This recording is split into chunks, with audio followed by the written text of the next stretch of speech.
विद्यार्थ्यांनो नमस्कार. ठाणे महानगरपालिकेचा जर आपण फॉर्म भरला असेल तर लक्षात घ्या, चालक, यंत्रचालक, अग्निशमन अधिकारी यांकरता आपण जी सिरीज तयार केली आहे त्यामधील हा नेक्स्ट व्हिडिओ आहे.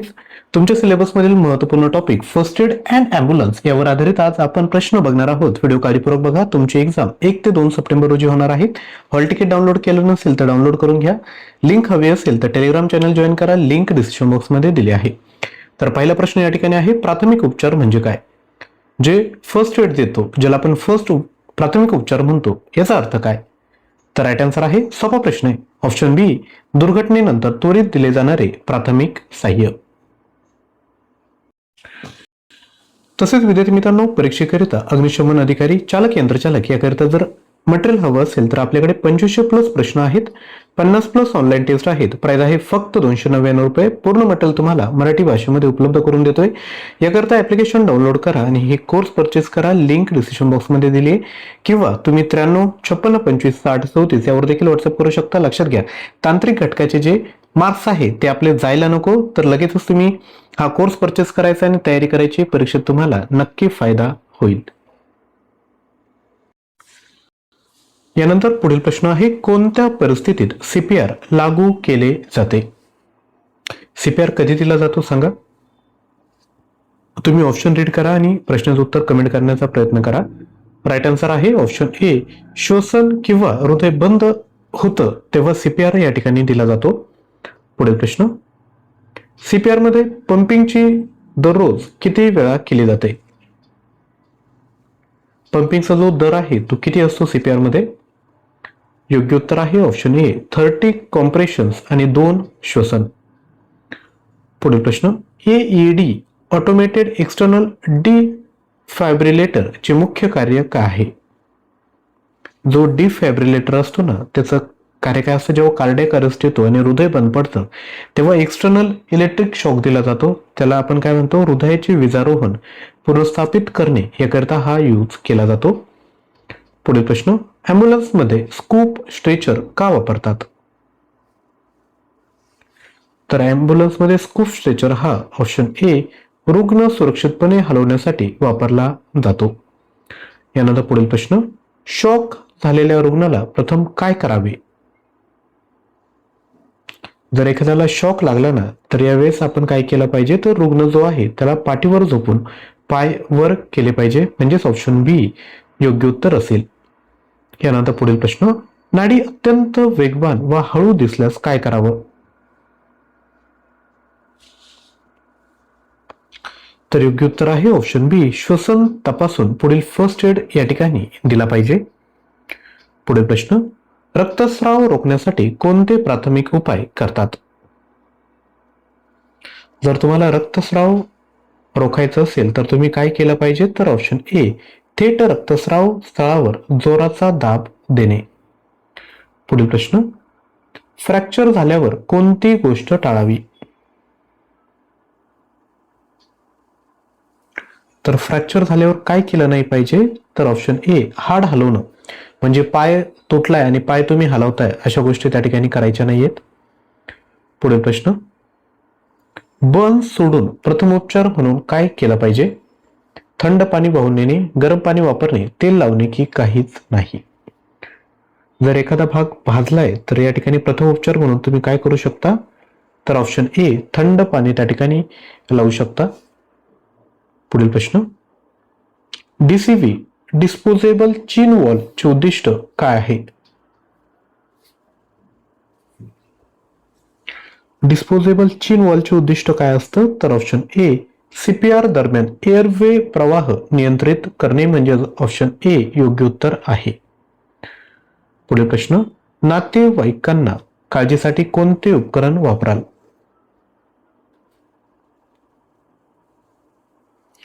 उत्तर आहे ऑप्शन ए, वैद्यकीय ट्रॅक्शन किट. ॲम्ब्युलन्समध्ये टँक ऑफ ऑक्सिजन असतो का?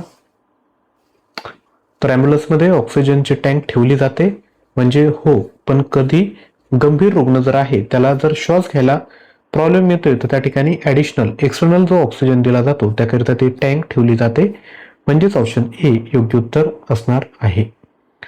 पुढील प्रश्न, बेसिक लाईफ सपोर्ट मध्ये कोणते तंत्र शिकवले जाते? तर बेसिक लाईफ सपोर्ट मध्ये CPR, त्यानंतर EED आणि एअरवे मॅनेजमेंट या ज्या गोष्टी आहेत त्या शिकवल्या जातात. यानंतर पुढील प्रश्न बघायचा आहे. त्यापूर्वी विद्यार्थी मित्रांनो, जर तुम्हाला व्हिडिओ आवडत असेल तर एक लाईक नक्की करा. तसेच चॅनलवर नवीन असाल तर चॅनल देखील सबस्क्राईब करायचं आहे. रिजिड सर्व्हिकल कॉलर का वापरतात?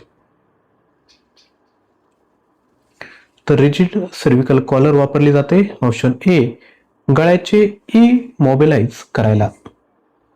यानंतर पुढील प्रश्न, एअरवे ऑब्स्ट्रक्शन असेल तर प्रथम काय करावं? तर योग्य उत्तर आहे ऑप्शन ए, हेमलिच मॅन्युअर या ठिकाणी केलं पाहिजे एअरवे ऑब्स्ट्रक्शन असेल तर. यानंतर पुढील प्रश्न, हीट स्ट्रोक झाल्यावर प्राथमिक उपचार कोणता? तर हीट स्ट्रोक झाल्यानंतर प्राथमिक उपचार कोणता असतो? तर राईट आन्सर आहे ऑप्शन ए, रुग्णाला थंड ठिकाणी ठेवणे व पाणी पाजणे. यानंतर पुढील प्रश्न, डायबेटिक रुग्णाला अनकॉन्शियस आढळले असल्यास काय केलं पाहिजे? आपल्याला माहिती आहे की डायबेटिक एखादा पेशंट असेल आणि जर एखादी घटना घडली तर तो अनकॉन्शियस होतो, त्यावेळेस आपण काय केलं पाहिजे? तर उत्तर आहे ऑप्शन ए, ग्लुकोज त्या ठिकाणी त्याला दिलं पाहिजे. यानंतर पुढील प्रश्न बघायचा आहे. त्यापूर्वी विद्यार्थ्यांना छोटीशी रिक्वेस्ट, जर तुम्हाला कंटेंट आवडत असेल तर एक लाईक करून तुम्ही आमचं मनोबल वाढवू शकता. तर नक्की एक लाईक करा. EED वापरण्यापूर्वी काय तपासावे? तर EED वापरण्यापूर्वी ऑप्शन बी, शब्द प्रतिक्रिया नोंदवावी. यानंतर पुढील प्रश्न, स्नेक बाईट झाल्यावर प्रथम काय करावे? तर लक्षात घ्या, ज्या ठिकाणी बाईट केलंय तो जो पॉइंट आहे त्यावर बँड किंवा स्ट्रिंग जोरात बांधली पाहिजे, जेणेकरून जो रक्तप्रवाह आहे म्हणजे जे विष आहे ते वरती हृदयाकडे गेलं नाही पाहिजे. पुढील प्रश्न, एलर्जिक रिएक्शन मध्ये कोणती प्रक्रिया वापरावी? तर लक्षात घ्या, EpiPen या ठिकाणी वापरला पाहिजे ऑप्शन ए. पुढील प्रश्न, न्यूमोथोरॅक्स संशयाने रुग्ण हलवू नये का? तर हवा आत किंवा बाहेर होऊ शकते. पुढील प्रश्न बघूयात.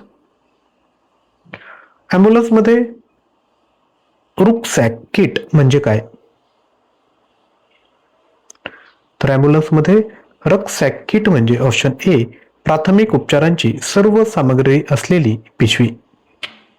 यानंतर पुढील प्रश्न, रिजिड स्पायनल बोर्ड कधी वापरतात? तर रिजिड स्पायनल बोर्ड हा option A, suspected spinal injury असलेल्या रुग्णाला स्थिर ठेवण्यासाठी वापरली जाते.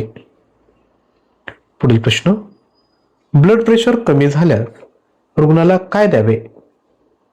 तर ब्लड प्रेशर कमी जर झाला तर रुग्णाला पाणी व इलेक्ट्रोलाइट या ठिकाणी दिलं पाहिजे. तर विद्यार्थ्यांनो, असे जे टॉपिक वाईज क्वालिटी कंटेंट आपल्याकडे मटेरियलमध्ये उपलब्ध आहेत. मराठी भाषेमध्ये तुम्हाला देतोय. 2500+ प्रश्न आहे, 50+ ऑनलाईन टेस्ट आहेत. ज्यांनाही घ्यायचं असेल त्यांनी ऍप्लिकेशन डाउनलोड करून परचेस करा. अधिकच्या माहितीसाठी तुम्ही 93 56 25 60 34 वर व्हॉट्सअप करू शकता. नॉन टेक्निकलचं मटेरियल हवं असेल तर ते देखील आपल्याकडे उपलब्ध आहे, ते देखील तुम्हाला दिलं जाईल. व्हॉट्सअप करा. व्हिडिओ आवडला असेल तर लाईक शेअर, चॅनलला सबस्क्राईब करा. आपलं जे दुसरं युट्यूब चॅनल आहे डेली करंट अफेअर, त्याला देखील तुम्ही जॉईन करू शकता, ज्यावर आपण करंट अफेअरची तयारी करून घेत असतो. थँक्यू.